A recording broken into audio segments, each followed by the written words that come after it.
नमो अरहन्ताणं नमो सिद्धाणं नमो आयर्याणं नमो वज्रायाणं नमो लोहे सबसाहुणम्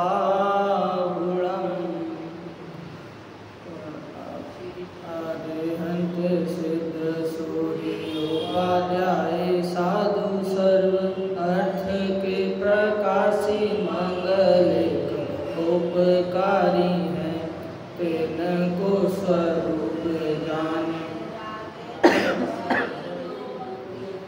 काय को न माए स्तुति उच्चारी है धन्य धन्य तुम हित काज सब आज भय कर जोरी बारंबार वंदना हमारी है मंगल कल्याण सुख ऐसो हम चाहत है ओ मेरी ऐसी दशा जैसी तुम धारी है ओ मेरी ऐसी दशा जैसी तुम धारी है।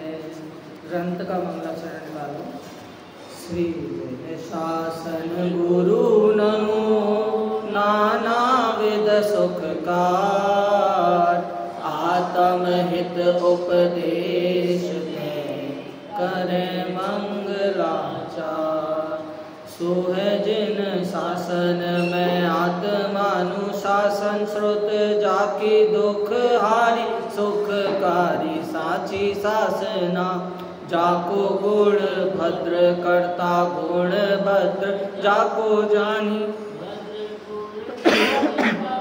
करते उपासना ऐसे सारे शास्त्र को प्रकाशे अर्थ जीवनी को बने उपकार नासे मिथ्या भ्रम वासना ताते देश भाषा करी अर्थ को प्रकाश करो जाते मंद बुद्धि होके होते अर्थ वासना जाते मंद बुद्धि होके होते अर्थ वासना लक्ष्मी निवास निलयम विलीन विलयम निधाय रदिवीरम आत्मानुशासनमं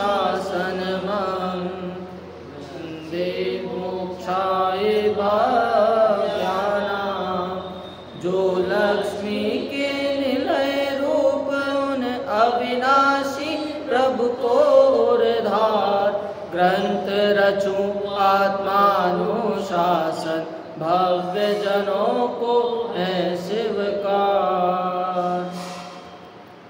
इष्ट देव शास्त्र गुरु इनको वंदन करके अब यहाँ पर आत्मानुशासन ग्रंथ की चर्चा कहेंगे और इसके कर्ता गुणभद्राचार्य हैं। उन्होंने श्लोक लिखे तो इतना तो समझ में आया कि मात्र जैनों के लिए श्लोक नहीं लिखे, संपूर्ण लोक के लिए श्लोक लिखे हैं। एक मुख्य संप्रदाय को लक्ष्य में लेकर उन्होंने ये सारी बातें नहीं की, एक मुख्य धर्म को लेकर उन्होंने सारी बातें नहीं की। उन्होंने जितनी भी बातें कही वो सार्वभौमिक है, सार्वकालिक है, सर्वजन के लिए हितकारी है, नीतिपरक है। और जो चर्चा हो रही है तो वो दोनों तरफ से हो रही है, लौकिक से भी और पारलौकिक दृष्टि से भी। लौकिक दृष्टि में यदि इन सब बातों का ध्यान रखें तो आचार्य देव कह रहे हैं आपका लौकिक भव सुधरेगा, और यदि पारलौकिक में इसको अपनाएं तो आपका ये भव नहीं सुधरेगा, आपके भव सुधरेंगे। यहाँ पर श्रद्धा के अपन ने भेद समझे थे, उसी श्रद्धा को आगे बढ़ाकर बात कर रहे हैं कि यदि वो श्रद्धा प्रबल करनी है तो इसे धर्म की शरण ग्रहण करनी पड़ेगी। क्यों करनी पड़ेगी? क्योंकि भाई हम ही बोलते हैं, क्या बोलते हैं? श्रद्धान को बोलते हैं धर्म का मूल क्या है? सम्यक दर्शन है। और सम्यक दर्शन धर्म का चारित्रम खलु धम्मो, वो तो है ही, लेकिन चारित्र की डोर किसके हाथ में है? वो श्रद्धा के हाथ में है, दर्शन के हाथ में है। तो इसीलिए ये श्रद्धा जो है, यदि इसको पकड़ लिया और इसको संभाल लिया, तब जाकर ये अपना भव सुधारने वाला काम ये करेगा, ऐसा आचरण ग्रहण करेगा, सम्यक चारित्र रूप प्रवर्तन करेगा। लेकिन होता क्या है, इसके विरुद्ध कार्य देखा जाता है, तभी तो ऐसी बातें कहते हैं।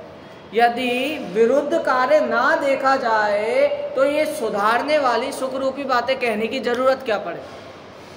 क्या कार्य देखा जाता है कि भाई आपने एक जादुई चीज़ चल रही है। क्या जादुई चीज़ है? कि मोबाइल है, स्टेशन पे जाए और वहाँ पर वेयर इज़ माई ट्रेन नाम का एक ऐप होता है आप सभी को पता है। हाँ, तो वेयर इज़ माई ट्रेन में उसको 2 घंटे ट्रेन लेट हो गई है। अब क्या करना है उसे? उस मोबाइल में 2 घंटे तक देखना है और ट्रेन आ जाएगी। क्या होता है? 2 घंटे तक देखो मोबाइल में, बार बार चेक करो, रिफ्रेश करो, और वो दिखाएगा आपको किस स्टेशन में, और 2 घंटे बाद ट्रेन आ जाएगी। क्या कि भाई जीभ के पास वहां पर करें तो करें क्या करें? कुछ ना कुछ तो करना है, कहीं ना कहीं तो बुद्धि लगानी है, तो वो उस मोबाइल में देखते रहता है। अब मोबाइल में देखने पर ट्रेन आई है या ट्रेन के समय पर ट्रेन आई है? छांव में खड़े रहने से वो दोस्त जल्दी आ जाएगा या धूप में खड़े होने से वो दोस्त जल्दी आ जाएगा? वो अपने समय पे धूप में वो नहीं सोचेगा कि भाई परिश्रम कर रहा है, कि मैं धूप में खड़े रहता हूँ, मेरा श्रम देख के तो आएगा, उसको मेरे ऊपर दया तो आएगी, उसको मेरे ऊपर तरस तो आएगा। अरे नहीं, उसका जो समय है वो उस समय में आएगा। वो तो विवेक है कि आपको छांव में इंतजार करना है या धूप में खड़े होकर इंतजार करना है। वो तो विवेक है, आपको धर्म में पुण्य आदि कार्य करने हैं या धर्म से बाहर निकलकर अधर्म करके संसार में रखड़ना है। संसार में कहाँ? धूप रूपी कुगतियों में भ्रमण करना है। तो उन कुगति से अच्छा तो अभी जो सुगति है, मनुष्य गति, देव गति, इसमें जा। क्यों जा? कि भाई यहाँ पर ये मनुष्य गति है, इसी से संयम धारण कर सकते हैं। तो इसीलिए बोल रहे हैं, अगर तू कदाचित ये मान रहा है कि पंचम गति में कुछ नहीं हो, पंचम काल में कुछ नहीं होने वाला, उससे बोलते हैं नहीं नहीं, पंचम काल तो और मुख्य समझ। आप मुझे बताओ कि भव्य की संख्या ज्यादा है या अभव्य की संख्या ज्यादा है? भव्य की ज्यादा है, अभव्य बहुत कम है। यहाँ कह रहे हैं भव्य बनना ओनली मात्र नहीं कह रहे, समझना बात, कि भव्य तो ऑलरेडी बहुत ज्यादा है। आपका नंबर कब आ रहा है मोक्ष में? आपका कंपटीशन देख रहे हो कितना हार्ड है कि भाई 6 महीना 8 समय में 608 जीव मात्र मोक्ष जा सकते हैं। और जब वो 608 जीव मोक्ष जाते हैं तब 608 जीव नरक निगोद से निकलकर बाहर आते हैं। तो आप समझ रहे हो हम कितने बड़े कर्जदार हैं कि भाई जब वो लोग मोक्ष गए 608, तब जाके आपका नंबर आया है इस पर्याय में। तो आप अभी कर्जदार हो। मोदी से कर्जदार नहीं बनाया देश को, कर्जदार तो स्वयं बने हैं। कैसे बने हैं? कि भाई उन्होंने मोक्ष तो वो चले गए 608 जीव, लेकिन हमारे पे उनका कर्ज चढ़ा हुआ है। हाँ, जगह बना, उनके कारण ही तो हम आए। उन्होंने जगह खाली की, उन्होंने सीट खाली की, तभी तो हम आए। तो इसका मतलब अभी सबसे बड़ा कर्जा चढ़ा हुआ है। ये छोटे छोटे अणुव्रत महाव्रत, अरे उसमें नियम सार के दूसरे श्लोक में आचार्य कह रहे हैं कि भाई तुम्हें अपने आप भगवान जो बने हैं, भगवान वो अपने आप बने। उपादान के योग से उपल कनक बन जाए। क्या कि भाई उपादान के योग से स्वयं हुआ है। आप बताओ, शेर मांस खा रहा है फाड़कर। जब कुत्ता भी मांस खाता है ना तो सामने बगल में से निकलने में डर लगता है, और वहां पर शेर मांस खा रहा है, फाड़ा है, गरम लहू निकल रहा है हिरण का। उस समय किसको ये पता कि उसको अगले पल में सम्यक दर्शन होगा? किसको लग रहा है देखने की वो सम्यक दर्शन प्रकट करने वाला है? आकाश से आए मुनिराज। मुनिराज को, अब आप सोचिए कि वो दो मुनिराजों को भय नहीं हुआ होगा? भाई शेर है, अभी वो भोजन कर रहा है, कहीं नेक्स्ट भोजन हमारा ना हो। क्यों भाई? सब उपादानगत। और वही उसी की पहले की पर्याय देखो तो मारीची की पर्याय में, जहां पर दो मुनिराजों ने, रिद्धिधारी मुनिराजों ने, आकाश गामनी वाले मुनिराजों ने उसको समझाया और सम्यक दर्शन हो गया। और उनसे भी श्रेष्ठ कौन? ऋषभदेव आदिनाथ।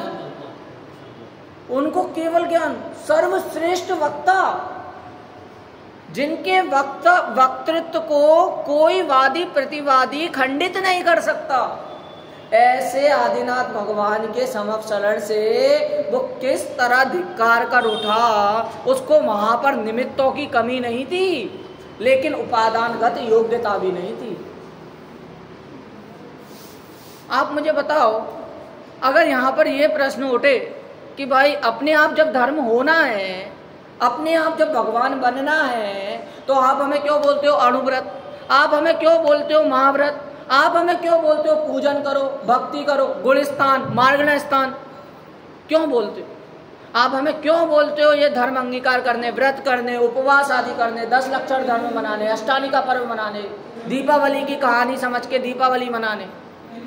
क्यों? तो कह रहे हैं भाई अब मैं पूछता हूँ। अभी तो गुरु बोल रहे हैं कि तुमने बहुत पूछ लिया, अब मैं पूछ रहा हूँ। मुझे बताओ कि आपका कभी मन करता है कि बहुत दिनों से दाल बाटी नहीं बनी घर पे, दाल बाटी बन जाए? करता है? क्यों करता है? क्यों करता है? हाँ, लेकिन क्यों? अपने आप ही हो रहा है ना। आपको घर से आपको खांसी आ रही है, क्यों आ रही है? अपने आप आ रही है। आपको रंग पसंद है, कौन सा रंग पसंद है? कौन सा रंग पसंद है भाई साहब? सफेद। क्यों? अपन को पता तो है, क्या पता है? व्हाट टू डू, पर ये नहीं पता कि why to do, what to do. हम जो कर रहे हैं वो क्यों कर रहे हैं, इसके पीछे कारण क्या है, इसके पीछे लॉजिक क्या है?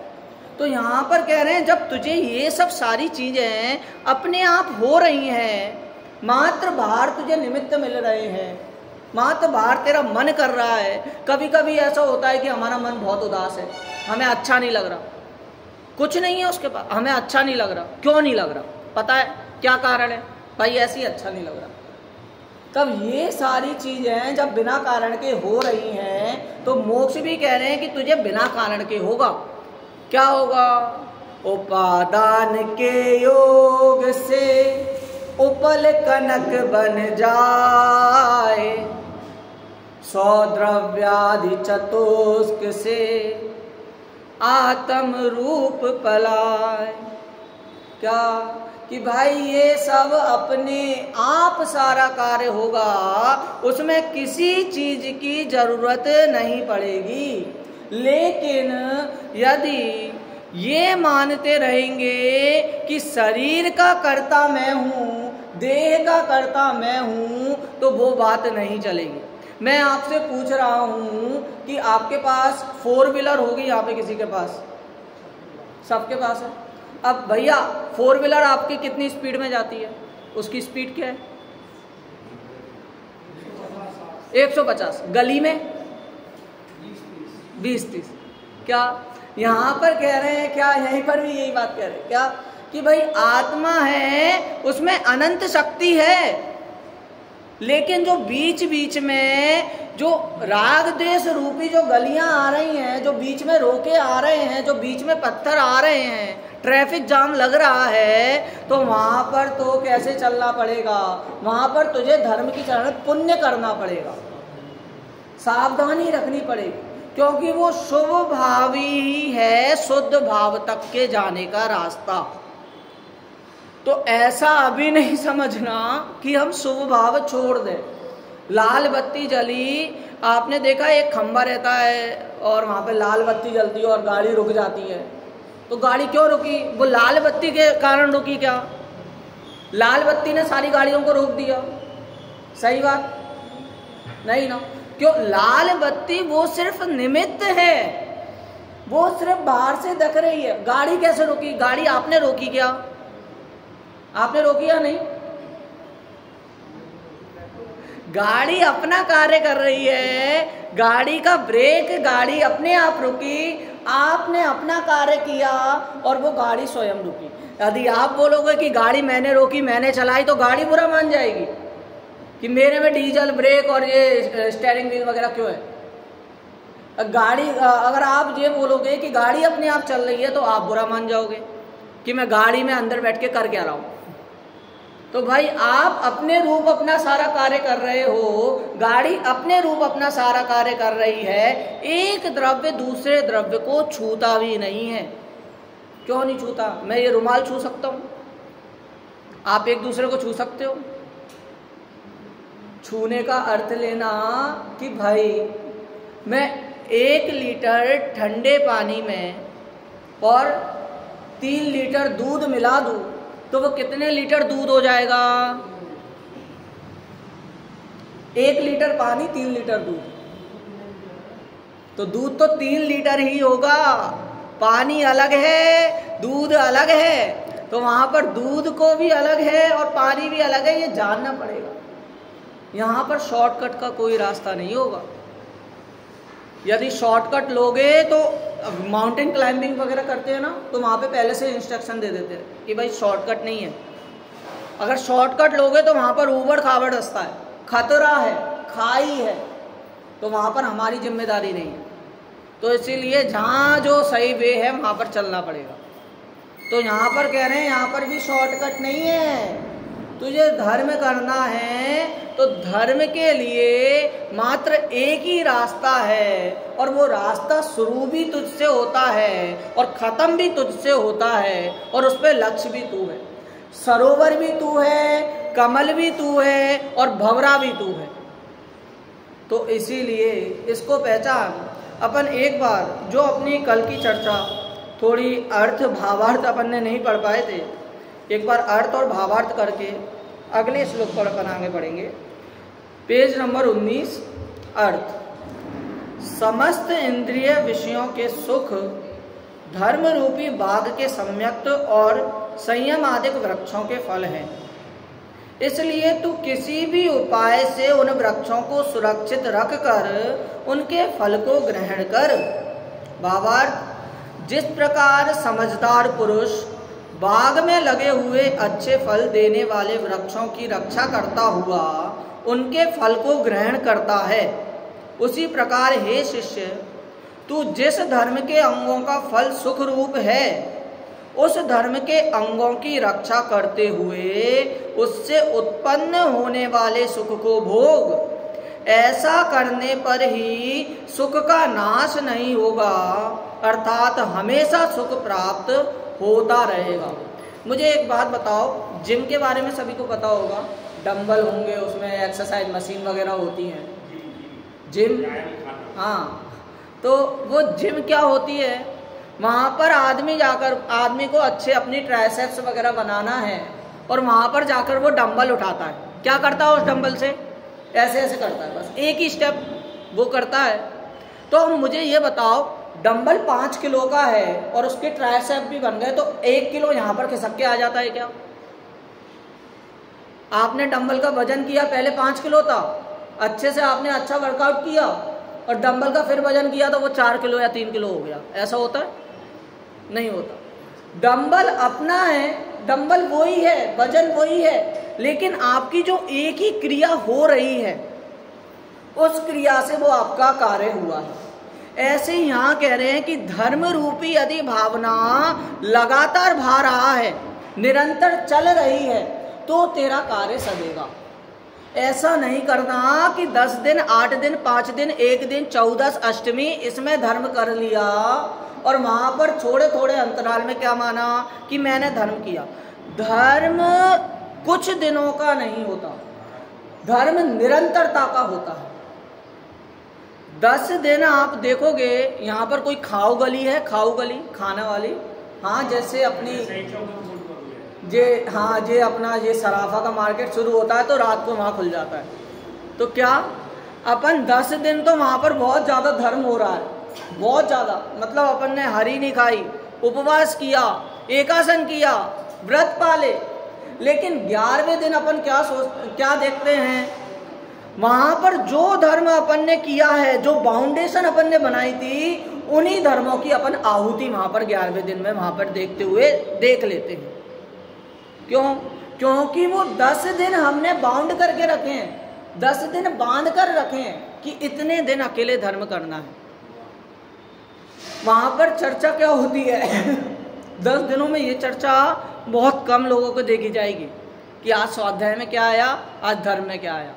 ये चर्चा ज्यादा देखी जाएगी, भाई मैंने इतने उपवास किए, तुमने कितने किए, मैंने इतने एकासन किए, तुमने कितने किए। क्या उसमें भी अपन को कंपटीशन दिख रहा है? तो ये कंपटीशन का रास्ता नहीं है। कंपटीशन अभी बोला ना अपन ने, आपको सबसे ज्यादा इंडिया में क्या है, पॉवर्टी है या गरीबी है या अमीरी है? सोच के बोलो, गरीबी है अमीरी है? मान्यता नहीं, अभी अपन उसके सोशल के हिसाब से बात करें, गरीबी ज्यादा है, पॉवर्टी ज्यादा है। अब वहां पर अपन देखते हैं आपको कौन सा आदमी अभी एक हफ्ते में ऐसा मिला कि आपको देखकर ऐसा लगा बिल्कुल उस पर दया आ गई, एकदम दरिद्र आदमी, एकदम भिखारी, कोई मिला क्या अभी तक? एक हफ्ते में मिला? हाँ या ना? गरीबी है ना ज्यादा, तो गरीबी दिखना चाहिए। ये करता है पुण्य, पुण्य करता है इल्यूशन क्रिएट करता है, जाल क्रिएट करता है। क्या कि अपने पास अपना वातावरण आसपास का कैसा है, आपके वातावरण में कोई एकदम गरीब नहीं है, तो इसलिए आपको गरीबी दिखती नहीं। ये करता है पुण्य। पुण्य आपको ऐसे जाल में फंसा देगा कि आपको लगेगा ही नहीं कि देश में गरीबी है, आपको सुख ही सुख दिखेगा, आपको अच्छे लोग ही दिखेंगे, जबकि गरीबी ज्यादा है, आप खुद कह रहे हैं। क्या करेगा पुण्य? ये जाल फंसाएगा। सबसे सुंदर कहाँ लगता है? सबसे सुंदर जाल में लगता है। जहां जाल होता है उसको इतना सुंदर बनाया जाता है कि व्यक्ति को लगे कि ये इसका घर है, और वास्तव में वो उसका जाल होता है, ट्रैप होता है, और उसमें फंसते चले जाते हैं। लेकिन धर्म क्या कहता है कि भाई तू जाल से निकल, दूर हो। अब एक और चीज, क्या धर्म ये कहता है जाल से निकल? यदि धर्म करते हुए कोई जीव बोल रहा है, क्या बोल रहा है कि मुझे अनुकूल करना है, अपना सारा वातावरण अनुकूल करना है। सोमत प्रकाश जी के प्रवचन में आया कि भाई यदि तू ये सोच रहा है कि मुझे अपना आसपास का सारा वातावरण अनुकूल चाहिए, अनुकूल करने की कोशिश कर रहा है, तो बोले तू मिथ्या दृष्टि है, क्योंकि तू कुछ कर ही नहीं सकता ना। जहां करने के भाव क्रिएट हो गए, वहां पर अपन एक बात बताएं, आपके सामने आपके आगे या आपके बच्चे के आगे कोई बच्चा बैठा हो, एग्जाम दे रहा हो, तो वो उसकी हेल्प करे, तो वो हेल्प है क्या? वास्तव में हेल्प क्या है? कुछ नहीं करना, अपने काम से काम करना। लेकिन जैन धर्म में कह रहे हैं यदि तुम दूसरे का कुछ करने का विकल्प रख रहे हो, दूसरे की मदद करने का भी विकल्प रख रहे हो, तो आप उसको अपाहिज बना रहे हो। क्यों बना रहे हो? आपने एक बार हेल्प कर दी तो वो दूसरी बार आएगा, तीसरी बार आएगा, चौथी बार आएगा। मैं अभी भी गणित में कमज़ोर हूँ। क्यों कमज़ोर हूँ? क्योंकि मेरी किसी ने हेल्प की थी, और उसकी हेल्प से मुझे पता नहीं था कि हमारे उसमें प्रोजेक्ट बनाते हैं तो उसको समझाना पड़ता है। उसने मेरी हेल्प की, साल भर हेल्प की, मैंने प्रोजेक्ट बनाया, प्रोजेक्ट बना के बोला टीचर ने समझाओ, वहाँ पर हो गया मेरा काम। क्या कि भाई समझा नहीं पाया मैं, तो उसने मेरी हेल्प किया, मुझे अपाहिज बनाया। उसने, उसकी नज़र में तो लग रहा है कि मैंने बहुत मदद की, मुझे भी लग रहा है कि शुरू शुरू में उसने तो मेरी मदद कर रहा है, लेकिन वास्तव में क्या हुआ, उसने अपाहिज बना दिया, वो बुद्धि चली गई। तो ऐसे यहाँ कह रहे हैं कि भाई हम मोक्ष में क्या कर सकते हैं, ऐसी मदद नहीं कर सकते हम। अगर तुम्हें प्रैक्टिकल का ज़माना है ना, तो प्रैक्टिकल में क्या करोगे कि भाई स्विमिंग सीखनी है, पानी में उतरना पड़ेगा। धर्म सीखना है ना, धर्म देखना है ना, तो धर्म में उतरना पड़ेगा। बिना उतरे धर्म नहीं आएगा। एक वो थॉट अपन ने देखा था, कौन सा थॉट था, जो एल्बर्ट आइंस्टाइन ने कहा क्या, थोड़े बहुत ग्रंथ पढ़ के ज्ञानी माने तो क्या बोल रहे हैं, knowing a little bit of science will take you away from the religion, knowing the little bit more of the science brings you back to the religion। क्या कि भाई वो अगर मानता है कि मैंने अच्छे से सब कुछ समझ लिया, पढ़ लिया, तो वो क्या करता है, अपने रिलीजियन से, अपने धर्म से दूर होते जाता है, अपने कर्तव्य से दूर होते जाता है, अपनी पढ़ाई से, अध्ययन से दूर होते जाता है। लेकिन वो थोड़ा और जानता है, तब उसे पता लगता है कि मैंने तो अभी कुछ नहीं जाना, दुनिया में इतना सब है, तो वो वापस अपनी हैसियत पे आ जाता है। तो क्या ऐसे ही यहाँ पर अगर समझ रहे कि हमने पढ़कर धर्म कर लिया, तो वो धर्म से दूर जाता है और उसे पता लगता है दूर जाकर कि ऐसी ऐसी चीज भी है, तब वो धर्म में वापस आता है कि मैंने अभी तो सर्वज्ञ का अंश भी नहीं जाना है, तो कहाँ पर मैंने कुछ कर लिया, कहाँ पर मैंने धर्म अपना लिया। लेकिन यहाँ पर क्या होता है, कहाँ पर दिक्कत आती है, दिक्कत आती है कि what I am good at I help you, what you are good at you help you। क्या कि भाई यदि मैं जिस चीज़ में अच्छा हूँ तो मैं तुम्हारी मदद करूँगा, और तुम जिस चीज़ में अच्छे हो तो तुम मेरी मदद करोगे। आपके ऊपर किसी ने, वही उदाहरण आ गया जब कि आपको हवा में किसी ने गाली दी, आपने मुड़ के देखा तो आपने देखा कि मुझे दी या नहीं दी। यदि आपको दी तो आप क्रोध करेंगे, क्यों? क्योंकि आपको पता है कि मैं इसका कुछ कर सकता हूं। लेकिन उसने किसी को भी दी तो हमारा क्या काम है? बारिश हुई तो आप बादलों को गाली नहीं दोगे, और उसी जगह किसी और ने पानी डाल दिया तो आप पे उस पर गुस्सा करोगे। क्यों? क्योंकि वहां पर हमारा बस चल रहा है। इस प्रकार की जो प्रवृत्ति है वो धर्म समझे बिना होती है, और जिसने धर्म समझ लिया उसने सब जान लिया, सहजता आ जाती है। सहजता, सरलता बहुत जरूरी है। छोटे दादा का काव्य है, उसमें बोलते हैं, सहज सहजता इस जीवन में सहज भाव से आ जावे।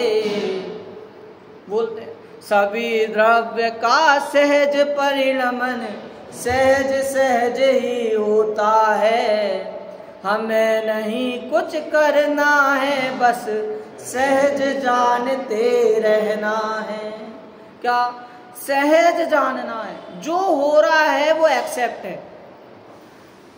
ज्ञानी, आप मेरे को एक बात बताओ, आग को आप नहीं छूते, टच नहीं करते, क्यों? क्योंकि वो गर्म होती है। तो आप आग से डरते हैं मतलब? हाँ या ना? आग से कौन कौन डरता है? कोई नहीं डरता।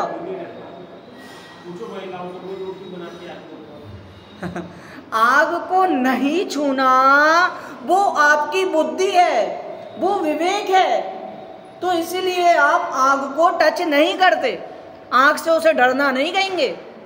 तो उसी प्रकार धर्मी जीव पाप प्रवृत्ति नहीं करता, कार्य नहीं करता, तो इसका मतलब ये नहीं कि वो पाप से डरता है। इसका मतलब ये है उसमें बुद्धि है, विवेक है कि पाप नहीं करना, बुरे हैं।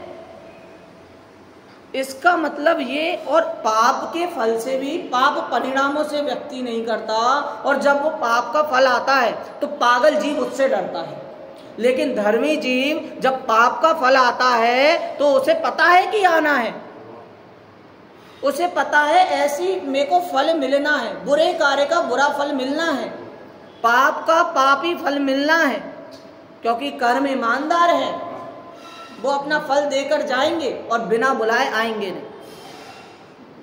तो इसीलिए जिसने कर्म बांधे वो तो फल आएगा ही, ये क्या मानता है, ये धर्मी जीव समझता है।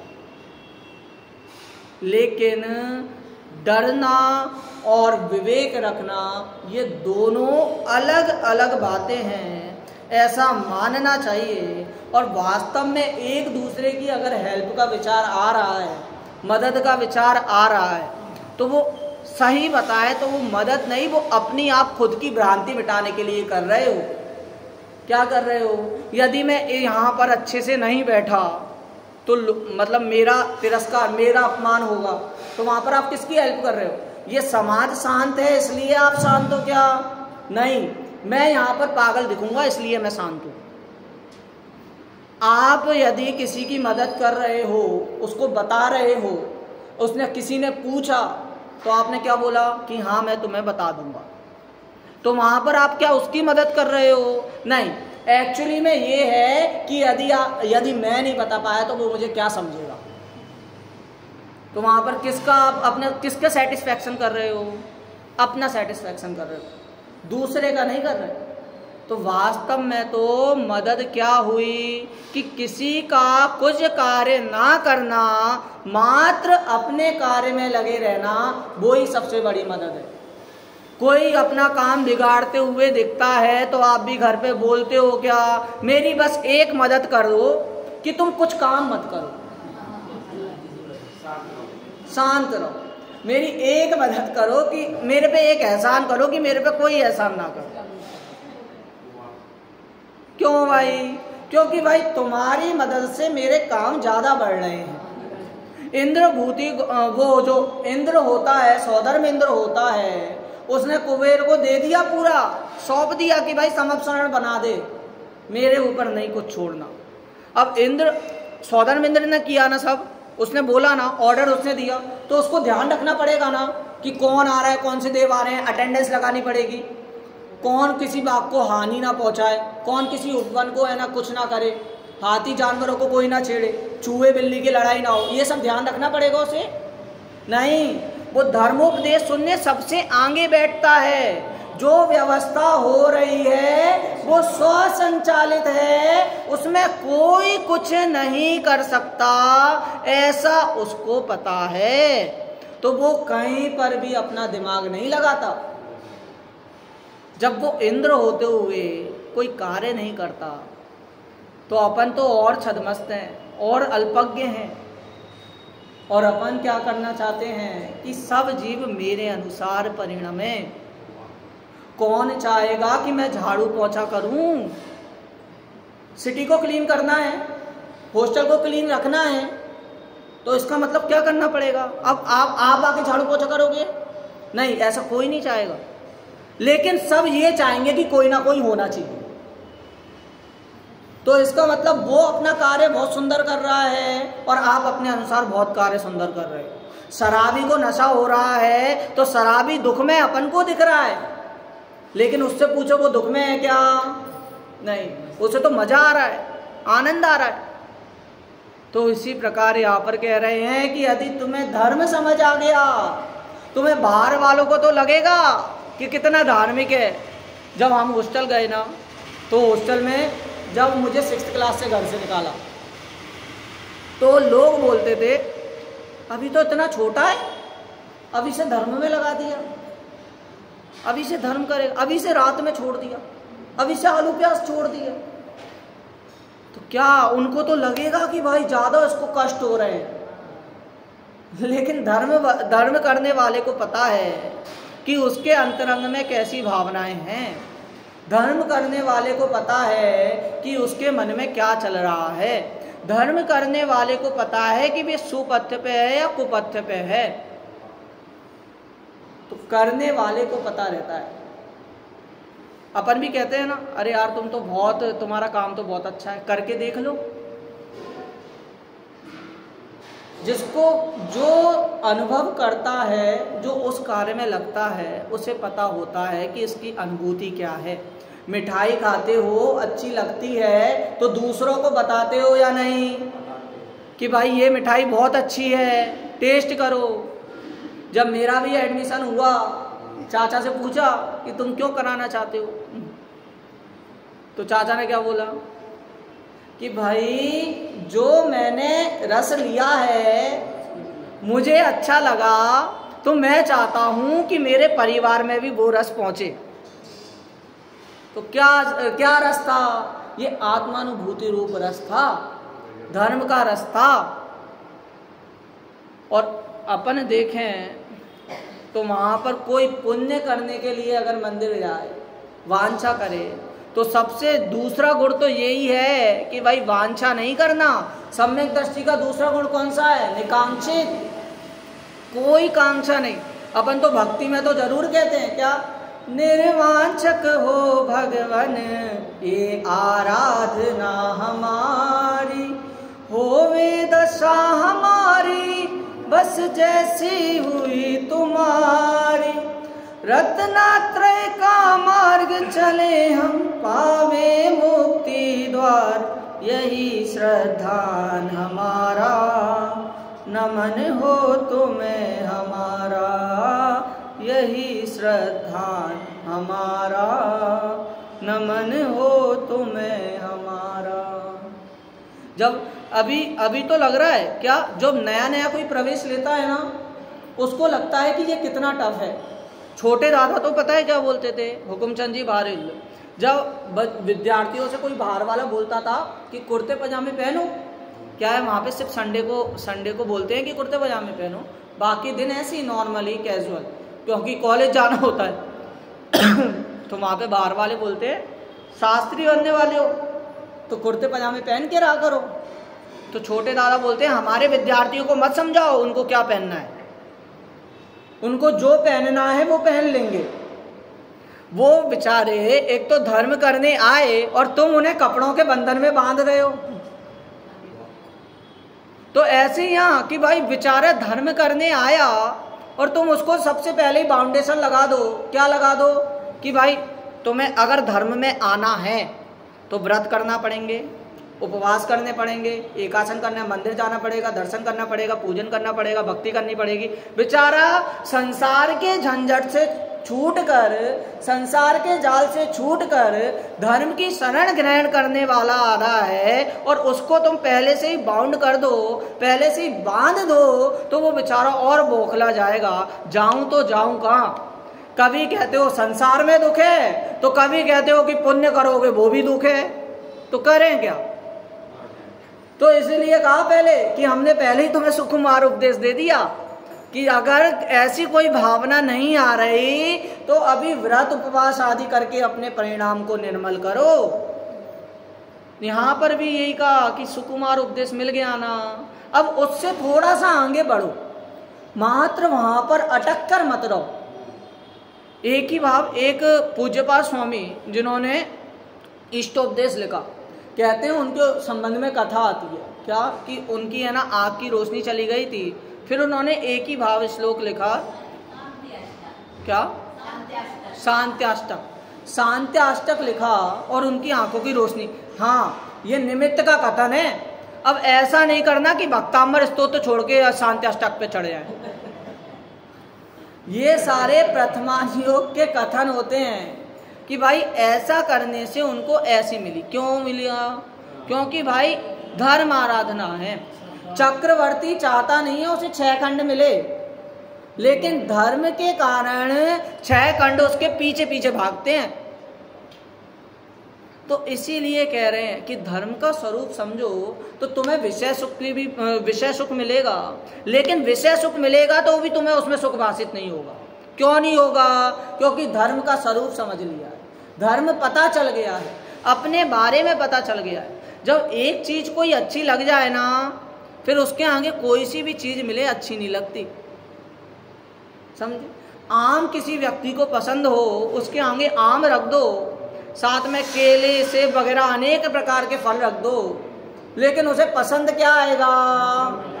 आम ही पसंद आएगा, क्योंकि उसे आम अच्छा लगा। ऐसे ही यदि आत्मा को रख दो, उसके सामने विषय भोग रख दो, तो जिसको आत्मा में रुचि हो जाएगी तो उसे आत्मा ही पसंद आएगा। कौन का आत्मा? सामने वाले का आत्मा नहीं, स्वयं का आत्मा पसंद आएगा। और इसी से धर्म होगा। क्या बोलते हैं यहाँ पर, यदि कल अपनी बात हुई कि व्यापार में भगवान की प्रतिमा रखेंगे, घर में भगवान की, और क्यों रखेंगे? भगवान की कृपा से मेरा व्यापार अच्छा चले, भगवान की कृपा से मेरा घर अच्छा चले। अरे जब व्यापार में भगवान की, क्यों? एक अच्छे भावों के लिए ही रखते हैं ना। तो वो अच्छे भाव कब हैं धर्म के? जब भगवान की प्रतिमा देखकर जिन दर्शन कर निज दर्शन पा, ऐसे भाव आए। जब भगवान की मूर्ति फोटो देखकर निर्ग्रंथता की भावना अब हो सफल मेरी, ऐसे भाव आए। अब बताओ, ऐसे भाव आएंगे तो आपका व्यापार में मन लगेगा क्या? आपके जब ऐसे भाव आएंगे, आपका घर में चित्त लगेगा क्या? भगवान क्या है, भगवान का क्या कहना है कि भाई जब ऐसे भाव आ रहे हैं तो तुरंत आत्म कल्याण में संलग्न हो। यदि अभी लग रहा है ना कि सम्यक दर्शन प्रकट करना है, तो अभी सम्यक दर्शन प्रकट कर, बात का इंतजार मत कर। पानी गर्म है, रख दिया, पानी को गर्म करने के लिए ठंडा करने के लिए क्या करना पड़ेगा? नीचे रख दिया, अब क्या करना पड़ेगा? अपने आप हो जाएगा। क्यों? उसका स्वभाव है शीतलता। अग्नि को गर्म करने के लिए क्या करना पड़ेगा? वो गर्म है। ठंडी अग्नि किसके घर पे है? कोई के घर पे नहीं। क्यों? जिसका जो स्वभाव है वो उस स्वभाव रूप परिणमन करेगा। अच्छा, पानी गर्म हुआ, पानी तो गर्म हुआ ना, आग पे रखा तो वो गर्म हो गया, तो पानी का स्वभाव कहां से शीतलता हुआ? संयोग के कारण गर्म हुआ ना। इसी प्रकार निमित्त के संयोग के कारण आत्मा में राग द्वेष आ रहे। वास्तव में क्या है? वो तो शुद्ध है, मैं तो शुद्ध हूं। मेरे को सिर पकड़ के रोना नहीं पड़ेगा कि मैंने ऐसे कर्म। अरे भाई साहब, अब बातें ये बता रहे हो, हमने इतने कर्म कर ली, इतने कर्म हो गए, इतने कर्म बांध लिए, इतने झूठ बोल लिए, अब उसके बाद ये हमने तो अब कर्म बांध लिए, हो गया काम। तो कह रहे नहीं, बांधे नहीं है, वो अपने आप छूटेंगे अगर तुझे विधि पता लग जाए तो। क्या कर्म का क्या कहना है कि भाई यदि तू दुखी हो रहा है तो मैं अपने और साथियों को लाऊंगा, और दुखी होगा तो और साथियों को लाऊंगा। क्यों? क्योंकि भाई तू उसमें दुख हो रहा है, उसमें डर रहा है, उसके फल से डर रहा है। भाई तुमने लोन लिया है तो उसको चुकाना तो पड़ेगा, आपने कर्म बांधे हैं तो उसका फल भी भोगना पड़ेगा। तो इसीलिए ऐसा अगर नहीं भोगे तो वो आदमी चोर है, बैंक वाले भी उसको चोर बोलेंगे। तो इसलिए कर्म बांधे हैं तो उसको चुकाना पड़ेगा, उसका फल भोगना पड़ेगा। और धर्मी को ये बात समझ में आती है। आगे की उत्थानिका में तो देखो, पढ़कर ही ऐसा लगेगा कि भाई क्या बात कर दी, कि पहले तो बोला कि विषय सुख भोगते हुए भी धर्म की रक्षा करने की प्रेरणा दी उसे। अब कह रहे हैं कि धर्माचरण से सुख भंग होने के भय का निराकरण कर रहे हैं कि यदि मैं धर्माचरण करूंगा तो मेरे सुख का नाश हो जाएगा। लेकिन यहाँ कह रहे हैं कि शक्कर जैसे हमेशा मीठी रहती है, दिन में खाओ, रात में खाओ, दोपहर में खाओ, टेस्ट करके देखो, यहाँ टेस्ट करो या दूसरे विदेश में टेस्ट करो, वो शक्कर का टेस्ट मीठा है, उसका स्वभाव मीठा है, तो वो मीठा ही रहेगा। उसी प्रकार धर्म में आने वाले, धर्मम धर्मेश्वरा विदु, किसने कहा कि धर्म के ईश्वर लोग कह रहे हैं कि भाई धर्म के ज्ञाता लोग कह रहे हैं कि धर्म किसका नाम है, जो उत्तम सुख में लाकर धर दे। वास्तव में ये पंक्तियां ऐसी हैं कि एक बार बैठ गया तो आपको वही विचार आएगा। कोई पूछे धर्म कैसा है, उत्तम सुख में धर दे। धर्म कहाँ से आता है, किसने कहा है? जो धर्म के ईश्वर लोग हैं उन्होंने कहा है, धर्मम धर्मेश्वरा विदु। अभी कुछ समय भक्ति होती है संडे सैटरडे को, तो उसमें एक भक्ति आई, कौन सी? वो ये धर्म हमारा है, हमें अति प्यारा है, हम हैं इसी की चाह। बताओ, धर्म हमारा है, हमें अति प्यारा है। तो धर्म किसको कहा? इसमें स्वयं को कहा। रोल नंबर स्वयं का पता होना चाहिए, तब जाकर तुम्हें उसमें मार्क्स मिलेंगे। यदि रोल नंबर ना पता हो, पूरी टेक्स्ट बुक रटी हो, पूरा कोर्स रटा हो, लेकिन उसके बाद भी तुम्हें कुछ नहीं मिलेगा। क्यों? क्योंकि तुम्हें स्वयं का ज्ञान नहीं है। दुनिया भर का ज्ञान है लेकिन स्वयं का ज्ञान नहीं है, तो वो कोई कार्यकारी नहीं है। लेकिन स्वयं का ज्ञान है और दुनिया भर का ज्ञान कदाचित भी नहीं है, तो भी तुम क्या हो? तुम भगवान हो, तुम धर्म हो, तुम्हें सब कुछ पता है। आप नागपुर में सबका घर जानते हो क्या भैया? सौरभ भैया, सबका घर जानते हो नागपुर में? नहीं जानते। मैं बोल रहा हूँ जानते हो। कैसे? अपना घर जानते हो? आपका घर छोड़कर बाकी सारा घर पड़ाया है, मेरे नहीं है। क्या? कि जो मेरा घर है वो मेरा घर है और बाकी सब मेरे घर नहीं है। ये जानना हो गया तो आपने सब जान लिया। जैन है, उसके अलावा बाकी सब कौन है? अजैन। जान लिया ना जैन धर्म। मैं हूं, मेरे अलावा सब कौन है? पर है। तो इसीलिए मात्र अपने पर दृष्टि गई तो सब जान लिया, ऐसा धर्म कहता है। और इस धर्म का स्वरूप समझकर आगे कल चर्चा आएगी कि धर्म में आकर भी सुख का किंचित भी नाश नहीं होता, बल्कि वास्तविक सुख हमें प्राप्त होता है। इस बात को समझने के लिए कल ये चर्चा अपने बीच में होगी।